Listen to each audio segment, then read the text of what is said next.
আমরা শুনছি ছাত্রলীগের সেই সাদ্দাম বাইরে নাকি জামিন দিচ্ছে। আরে বেটা, এই সাদ্দাম ভাই এখন তার এই জামিন দিয়ে কি করব ক? তার তো এখন এটা জামিন না, এটাও তার একটা মৃত্যুদণ্ড দিলি।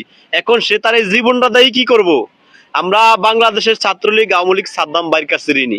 আমরা সাদ্দাম ভাইয়ের পায়ে হাজারো সেলুট করি। ভাই, আমরা আপনার পাশে দাঁড়াইতে পারি নাই, আমরা ব্যর্থ।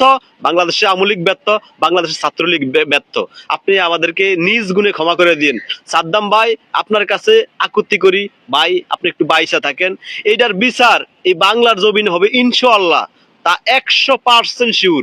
প্রত্যেকটা জিনিসের সূক্ষ্ম সূক্ষ্ম ভাবে বিচার করা হইব বাংলার জমিনে, কারোরে ছাড়া হইব না।